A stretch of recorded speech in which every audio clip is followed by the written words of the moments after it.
ایک social media کے اوپر ویڈیو چل رہی ہے، وہ آپ کو پہلے دکھاتا ہوں. تو مجھے لگتا ہے وہ ویڈیو دیکھ کے ان کو باہر پتا چل رہا ہے کہ یہ جڑے پاکستان جن کو عہدے ہم نے دیے ہوئے ہیں وہ چونکہ ان کے آپس میں سارا ہینڈ ان گلو ہے. اب دیکھیں نا ہمارے چیف منسٹر صاحب بابا میرے ساتھ بال چل ہونا جل چل لائی ہوئی ہے. یہ گورنر صاحب کے ساتھ تو ان کا لڑائی ہوتی ہے ہر دوسرے دن بیان، یہ کونسلر بھی نہیں بن سکتا، یہ پتہ نہیں ہے کتوں آ گیا ہے، اس کے پاس تو کچھ ہے ہی کوئی نہیں. امیر مقام پاکستان مسلم لیگ نون کے صدر کے پی کے اندر، وہ یہ جو آئی جی ہیں، آئی جی صاحب، ان کے حوالے سے اندر سے جیل سے میسج آیا تھا کہ جی آپ ان کو نہ لگائیں، ان کی جگہ کسی اور کو لگانا تھا. یہ سارے لوگ بیٹھے ہیں. یہ میں جوئی صاحب سے پوچھوں گا، یہ گورنر ہاؤس ہے کہ پرائم منسٹر، وہ ساری چیف منسٹر نیکسی ہے، کہاں پہ بیٹھے ہوئے ہیں؟ گورنر ہاؤس ہے. سو یہ مجھے لگتا ہے کہ ہاں گورنر ہاؤس ہے. تو سی ایم صاحب ادھر گئے ہیں، تو مطلب یہ وجہ ہے کہ ان کو باہر والوں کو بیٹوں کو نظر آ رہا ہے کہ ساڑھے پہ انہوں نے اندر بند کروا کے یہ کیا چیف جسٹس کی اوتھ کے اوپر گئے تھے وہاں پر گورنر ہاؤس میں، تو یہ اس کا مقصد تھا. لیکن جب ملتے ہیں جی سیاسی نعرے الگ ہوتے ہیں. میں آپ کو بتا رہا ہوں نا، یہ آپس میں ایک دفعہ کالا باغ میں پرانی بات ہے، جو فیصل کریم کنڈی صاحب اور یہ علی مین گنڈا پور صاحب اکٹھے شکار بھی کھیلتے رہے، لیکن وہ پہلے پرانی بات ہے، زیادہ پرانی بات بھی نہیں ہے، سیاست میں حکومت میں آنے کے بعد تو نہیں، حکومت سے پہلے کی بات ہے. اچھا بات یہ ہے کہ اب مین بات تو یہ ہے قاسم اور سلمان آ رہے ہیں. تو رانا ثناء اللہ صاحب نے بھی بیان دیا، آپ نے وہ سنا ہوگا کل رات ہمارے چینل پر، ہم سنا دیں. چلیں سنیں رانا صاحب کیا فرما رہے ہیں. آنے سے یہاں پہ ماسوائے اس کے کہ ان کے لیے مشکلات ہوں، اور اس کے بعد پھر یو کے کا جو یہاں پہ ایمبیسی ہے وہ ان کو جو ہے وہ بازیاب کروائے اور ان کو واپس لے کے جائے، اس کے علاوہ اور کچھ نہیں ہوگا. آپ یہ کہہ رہے ہیں کہ اگر ان کے بیٹے آئے اور تحریک میں حصہ لیا تو وہ گرفتار ہو سکتے ہیں؟ تو کیوں نہیں ہوں گے گرفتار، آپ مجھے بتائیں. اگر وہ ایک وائلنٹ موومنٹ کو لیڈ کرنے کے لیے آئیں گے تو پھر اس کا کیا کانسیکوینس ہوگا؟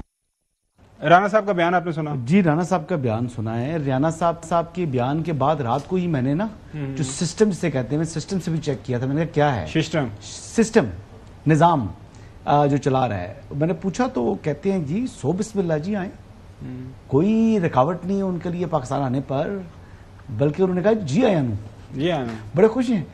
وہ کہتے ہیں جی آئیں، تشریف لے کر آئیں، اڈیالہ جیل جائیں، ان کی ملاقات کرائی جائے گی، ان کا حق ہے اپنے والد سے ملنا.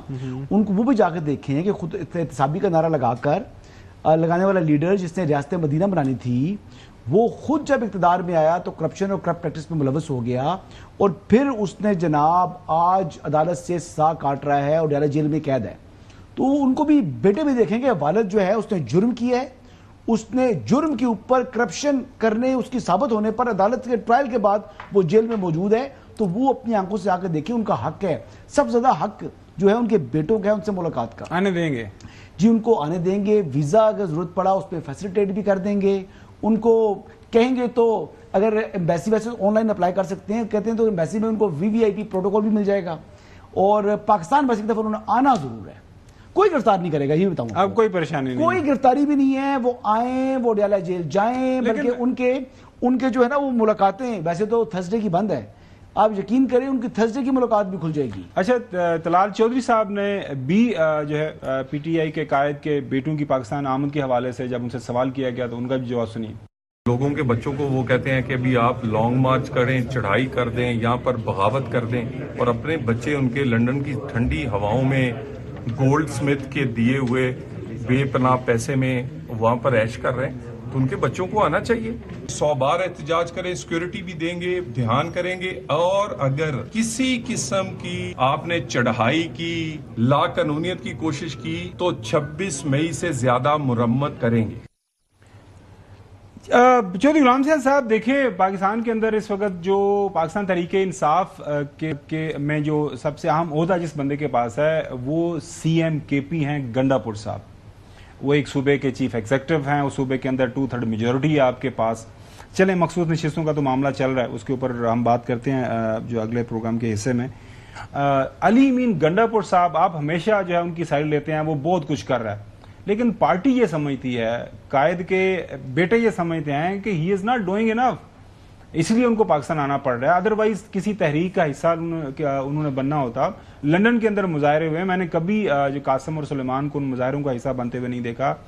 یہ ریسنٹ انٹرویو سے پہلے انہوں نے کبھی اس طرح کی بات بھی نہیں کی اپنے والد محترم کی پالیٹکس یا ان کے مقدمات کے حوالے سے. یہ تو آف لیٹ وہ اس طرف آ رہے ہیں. تو اس کا مطلب یہی ہے کہ وہ نا امید ہے پاکستان کے اندر جو قیادت ہے. اور جو علیمہ صاحبہ نے بات کی ہے, دوبارہ سے پروفیسر صاحب سنائیے گا. وہ کہہ رہی ہیں کہ اس تحریک میں اگر کوئی بندہ نہ شامل ہوا تو پارٹی کے اندر اپنی جگہ سمجھے کہ اسی ختم ہوگی.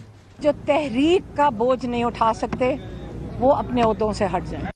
چوہدری صاحب وہ کہہ رہے ہیں کہ جو تحریک کا بوجھ نہیں اٹھا سکتے اپنے عہدوں سے ہٹ جائیں. میرا سوال وہیں کا وہیں ہے, تحمل کے ساتھ. مطلب میں ظاہر ہے ہم پالیٹکس کے اوپر بات کر رہے ہیں نا, کہ 8 فروری کو جو ووٹ ملا تھا پی ٹی آئی کو, وہ گنڈاپور صاحب کو حکومت کرنے کے لیے نہیں ملا تھا. پی ٹی آئی کے لوگ جو ورکر کہتے ہیں, وہ کہتے ہیں ہم نے ان کو ووٹ دیا تھا کہ یہ ایسا کچھ کریں گے کہ ہمارا لیڈر جیل سے باہر آ جائے گا. ساری سیاسی جماعتیں کرتی ہیں. محترم نواز شریف صاحب کے لیے ان کی پارٹی نے کی کوشش, اس سے پہلے پاکستان پیپلز پارٹی, بینظیر بھٹو صاحبہ شہید, صدر آصف علی زرداری صاحب, ان کے بھی کارکنان لیڈران یہ کوششیں کرتے رہے کہ ان کے باہر آئیں جیل سے. تو وہ کہہ رہے ہیں کہ انف کوشش ہو نہیں رہی. چوہدری صاحب محترم, آپ کئی دفعہ تو کہہ چکے ہیں کہ آپ کی اتنی تجربہ اور عمر نہیں ہے جتنا میری عمر. اور بے شک جو سب اسے ہم سیکھتے ہیں آپ کے تجربے سے. اور اس سے چوتھا, اس سے 10% بھی قربانی نہیں دی گئی. اور آگے جو حکومتوں میں بیٹھے لوگ تھے انہوں نے سرنڈر کیا اور ایکسیپٹ کی ڈیمانڈ. اب آپ ان کے مطالبے نہیں مانتے تو نہ مانے.